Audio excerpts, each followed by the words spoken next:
लखीसराय शहर में कल यानी 20 नवंबर 2023 को जघन नरसंहार हुआ। एक नहीं, दो नहीं, तीन लोगों की मौत हो गई।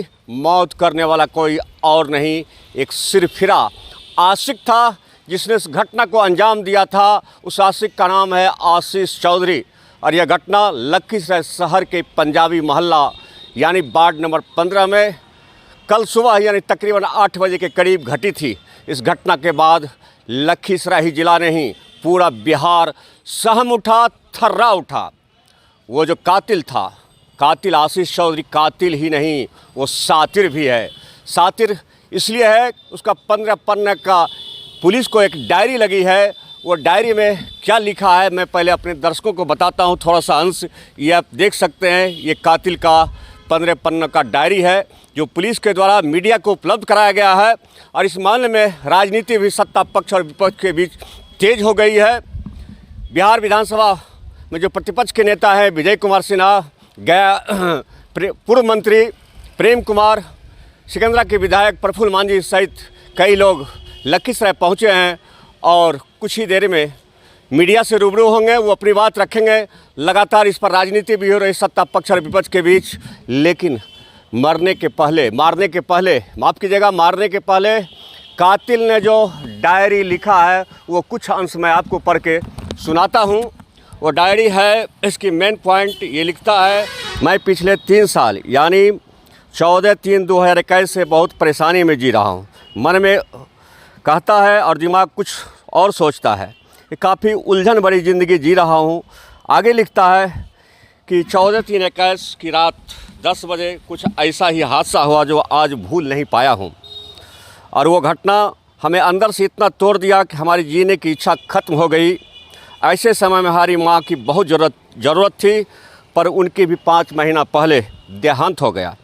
दूसरा पॉइंट मैं आपको बतलाता हूँ। ये जो लिखा है, कातिल आशिक जो सातिर है, हालात और बर्बादी का जिम्मेदार एक लड़की थी, वो भी कोई और नहीं, मेरा प्यार, मेरी बीवी दुर्गा झा और उसका पूरा परिवार है। तीसरे सेंटेंस पर जाइए।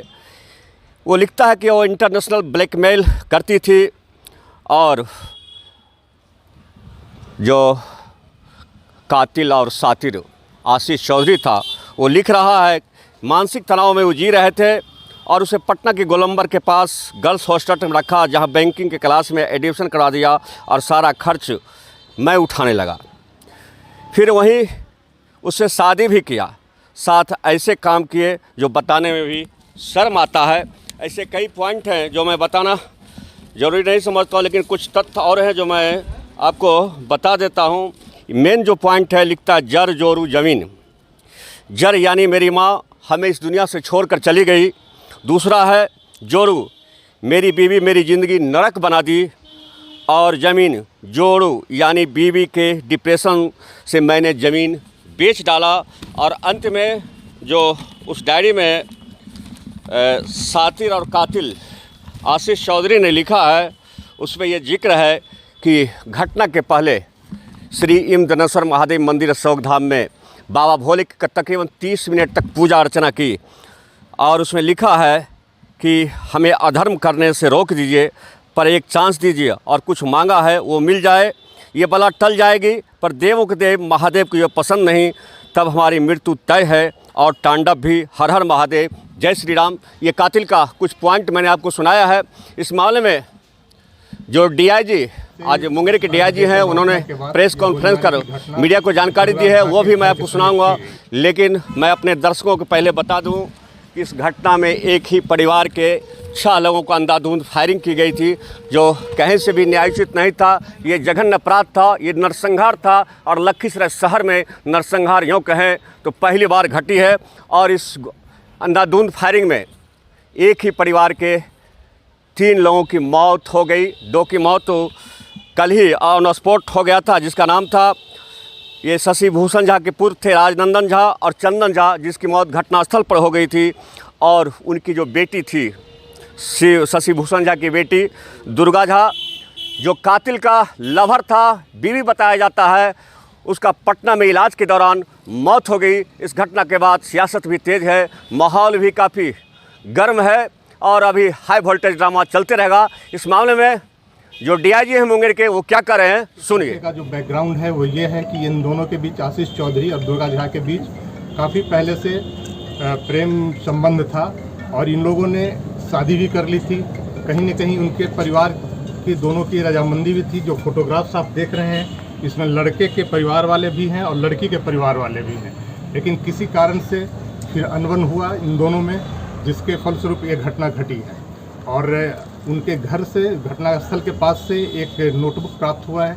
नोटबुक में करीब 15 पृष्ठों में आशीष चौधरी ने काफ़ी डिटेल से अपने और दुर्गा झा के बीच हुए पूरे संबंध का चर्चा किया है और उसमें ये स्पष्ट रूप से लिखा है कि काफ़ी मानसिक प्रताड़ित होने के बाद ही उसने ऐसा कदम उठाया है। दुर्गा झा के लिए उसने उसको कोचिंग में रख के पटना में पढ़ाया, नाला रोड में, उसका भी जिक्र उस डायरी में आप लोग देखेंगे।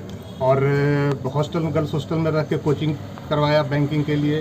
अपना हिस्से की ज़मीन उसने बेच दी अपने भाई के नाम से। उस पैसे से उस दुर्गा झा को पटना में रख के पढ़ाया और सारा पैसा ख़त्म कर दिया। और इसके बाद वो लड़की को कैसे दुराव उससे हुआ, इसकी जिक्र भी उस डायरी में है। और उसके परिवार वाले ने फिर बाद में उसको तनिष्क का एक शोरूम है हथुआ मार्केट में पटना में, वहाँ सेल्समैन के रूप में उस लड़की को रखा। और इस डायरी में जो अंकित है कि लड़की वहाँ जब काम कर रही थी दुर्गा झा, तो वहाँ फिर किसी और लड़के से उसका अंतरंग संबंध हो गया है। और इसकी जानकारी जब आशीष चौधरी को हो गई है तो इसके बाद इसने इतना बड़ा कदम उठाया है। और इसमें जो उसने अपना 15 पृष्ठों में जो बयान दर्ज किया है अपना, उसमें इसने उल्लेख किया है कि काफ़ी सोच विचार करने के बाद, काफ़ी मानसिक रूप से प्रताड़ित होने के बाद ये घटना उसने किया है। और ये घटना तो जघन्य है, लेकिन पुलिस इसमें काफ़ी त्वरित कार्रवाई करते हुए, इसमें जिसने लाइनर की भूमिका निभाई है जिस लड़के ने, उसका नाम है राजन पासवान उर्फ समीर राज। इसकी गिरफ्तारी हो गई है। पूरे सीडीआर के लोकेशन से, वैज्ञानिक अनुसंधान से यह साबित हो गया है कि पूरा घटना का लाइव लोकेशन आशीष चौधरी को ये समीर पासवान दे रहा था। सीडीआर से ये बात प्रमाणित है कि हर 15 मिनट पर, 20 मिनट पर 4 कॉल है, 7 बजे से लेकर 7:30 के करीब, 7:45 के करीब तक कॉल से वो बताते गया है। और घटनास्थल पर इसी के लाइव लोकेशन देने पर वहाँ पर पहुँच के आशीष चौधरी ने गोलीबारी की घटना की गई है। तो इसमें लाइनर की भूमिका निभाने वाले समीर राज उर्फ राजन की गिरफ्तारी हो चुकी है। और एक और व्यक्ति की गिरफ्तारी हुई है, उमेश साहब की, जिसके बारे में अनुसंधान में और साक्ष्य आए हैं और उस पर साक्ष्य संकलन किया जा रहा है, साक्ष्य को संपुष्ट करने के लिए। इसके अतिरिक्त अन्य लोग पर भी अभी पुलिस की नज़र है। जो अनुसंधान में जो तथ्य आए हैं उसके लिए हम लोग प्रयासरत हैं। किसी भी कीमत पर हम लोग आशीष चौधरी को छोड़ने वाले नहीं हैं। ये घटना उसने किया है, मानसिक रूप से भले ही प्रताड़ित हुआ हो, लेकिन घटना जघन्य है और अपराध के दृष्टिकोण से ऐसी घटना को पुलिस कभी बर्दाश्त नहीं करेगी। और इस पर हम लोग काफ़ी कार्रवाई कर रहे हैं। रात में भी रेड हुआ है। आज भी आशीष चौधरी के जो संभावित ठिकाने हैं पुलिस के नज़र में, उस पर पुलिस की टीम जा चुकी है और दूसरी कुछ टीम भी रवाना हो रही है उसकी गिरफ्तारी के लिए। और उम्मीद है कि जल्दी ही हम लोग आशीष चौधरी को भी पकड़ने में कामयाब हो पाएंगे और आशीष चौधरी को निश्चित रूप से पुलिस पकड़कर कार्रवाई